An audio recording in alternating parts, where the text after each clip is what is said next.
की मोहलत के बावजूद आशियाना के रहवासी इस बात का कोई सबूत पेश नहीं कर सके कि मिस्टर विक्रम सक्सेना की पेश की हुई वसीयत झूठी है।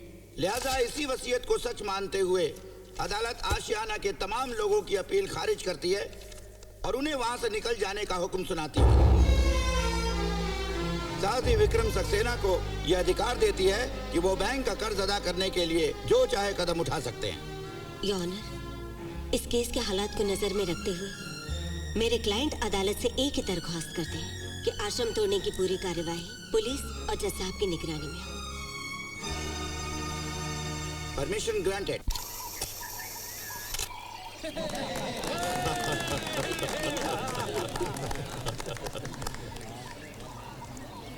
कोई बात नहीं, हार गए तो क्या हुआ, हिम्मत तो नहीं हारे ना।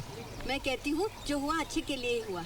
अलग अलग जगह जाएंगे और हर नई जगह को आशियाना जैसा बनाएंगे हम। करेक्ट। जगह गए तो क्या हो गया है, अपना स्पिरिट तो नहीं गया ना। हाँ ठीक कहा आपने। चलो चित्रा, सामान रखना शुरू करें।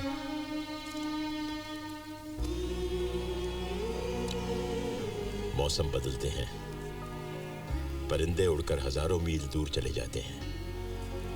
वो अपने साथ अपने घोंसले तो नहीं ले जाते।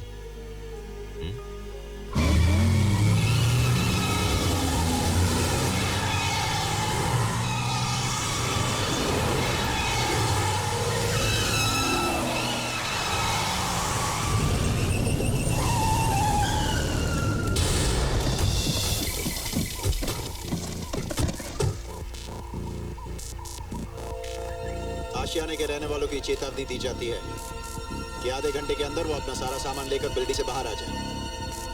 आधे घंटे के बाद ये बिल्डिंग गिरा दी जाएगी। चलिए देसाई साहब, आपका सामान आ गया है। मैं बहुत थक गया हूँ, बैठने दो मुझे। उठो, बस में आराम कर लेना। मुझे कहीं नहीं जाना, तुम लोग जाओ। चलिए ना देसाई साहब, अब तो हमें जाना ही होगा। आप जाइए ना, मैं कहाँ रोक रहा हूँ। क्या बचपना है, उठिए वरना वो लोग कुचल देंगे। कुचलने दो, कम से कम इस लाश को दफन करने के लिए जगह तो नहीं ढूंढने पड़ेगी। क्या बेसर पैर की बातें कर रहे हो, चलो उठो।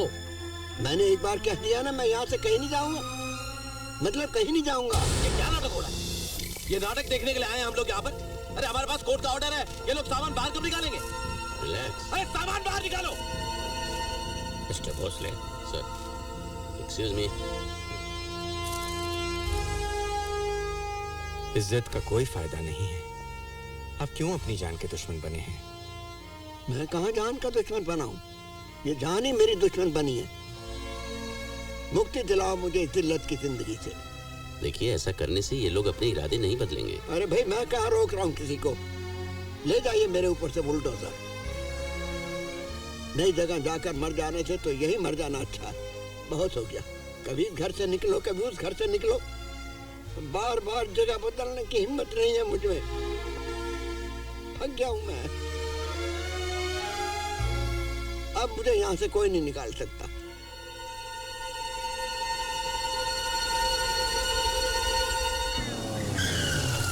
तो उसमें मैं क्या करूं? आज तक उन्होंने वही किया है जो उन्होंने चाहा। और आप क्या वकालत करने आए हैं उनकी? क्या जानते हैं आप उनके बारे में?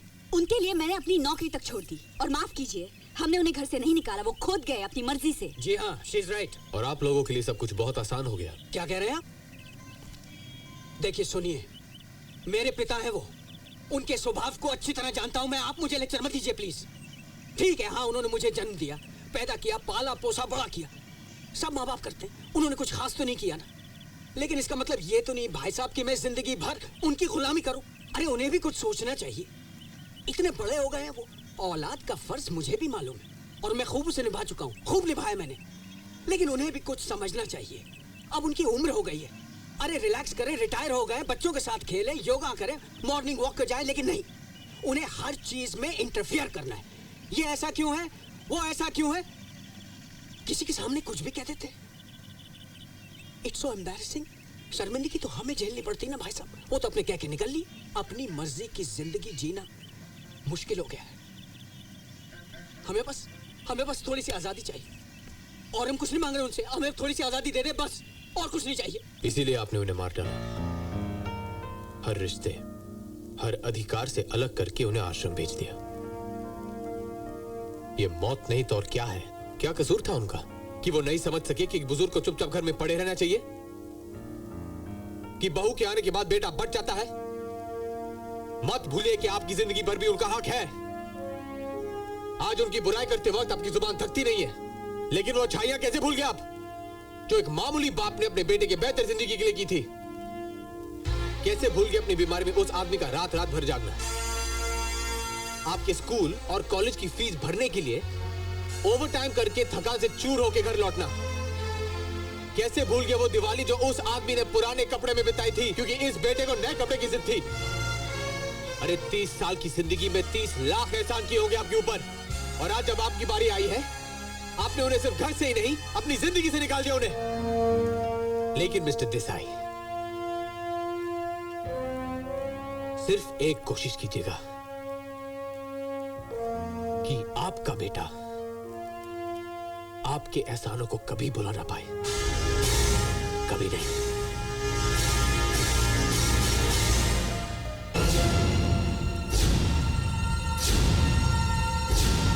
बाबूजी!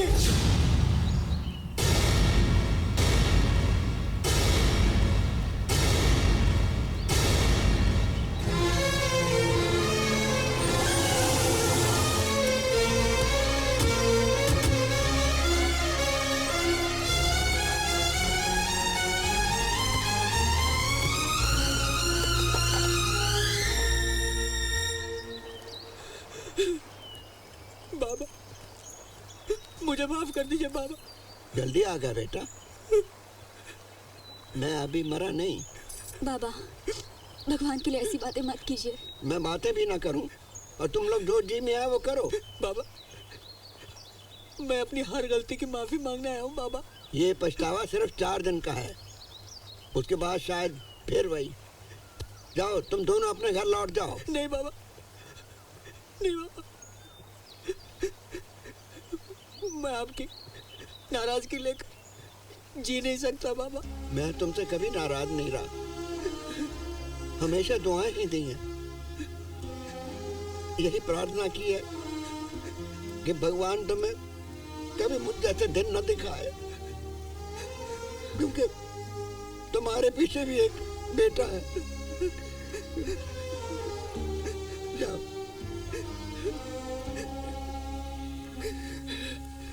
आप कितना लकी है देसाई साहब, देखो आपका लड़का आपको घर वापस ले जाने के लिए आया है। मत बहलाओ मुझे, अब मेरे लिए कोई रास्ता मेरे घर की तरफ नहीं जाता।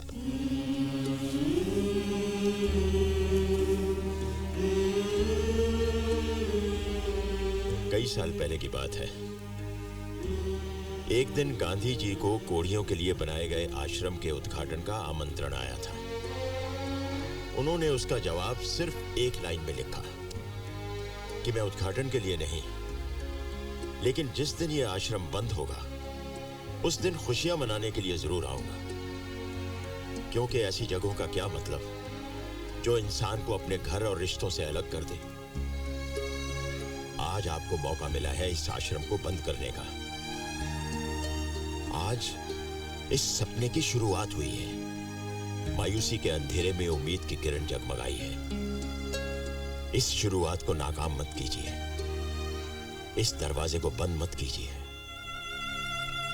हमें इस सच्चाई को मान लेना चाहिए देसाई साहब कि मन ही मन में हमने हमेशा अपने घर वापस जाने की ख्वाहिश रखी है। अपने बेटे को मायूस करके वापस मत भेजिए।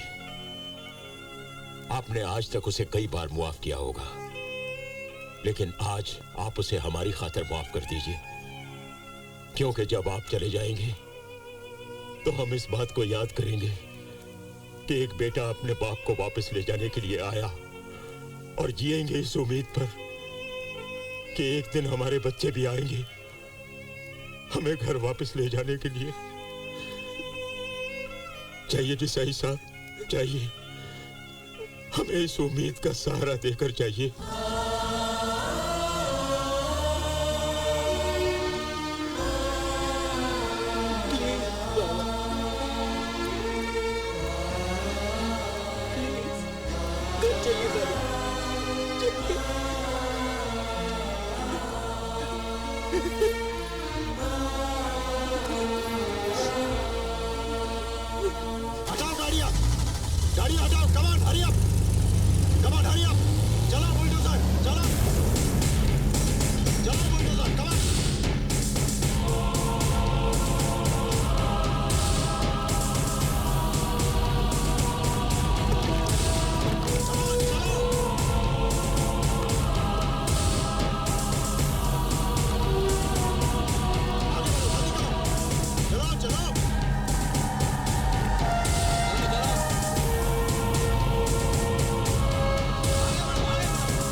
ये है पंडित जी की असली वसीयत। रोकिए इन बुलडोजर्स को।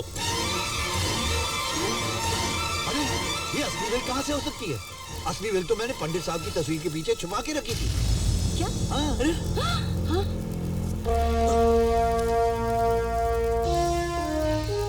अरे आप लोग मुझे ऐसे क्यों देख रहे हैं? इतनी अहम बात मैं कैसे भूल सकता हूँ?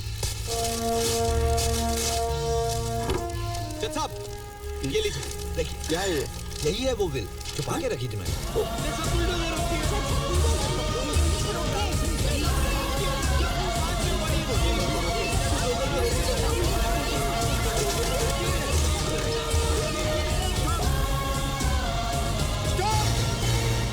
विक्रम सक्सेना ने जाली वसीयत बनाकर आशियाना वृद्धाश्रम को बेचने की कोशिश की और अदालत को भी गुमराह किया। इस गुनाह में अरोड़ा बिल्डर उनके साथ के साझेदार हैं। चीटिंग और फ्रॉड के गुनाह में इन दोनों को गिरफ्तार करके इन पर मुकदमा चलाने का हुक्म दिया जाता है और साथ ही ये निर्देश दिया जाता है कि आशियाना को पहुंचाए नुकसान का हर्जाना भी इन्हीं से वसूल किया जाए। असली वसीयत के मुताबिक आशियाना वृद्धाश्रम पंडित ट्रस्ट की जागीर है, जिसे अपने स्वार्थ के लिए न कोई बेच सकता है न उसे तोड़ सकता है। उस जगह पर आशियाना वृद्धाश्रम ही हमेशा रहेगा।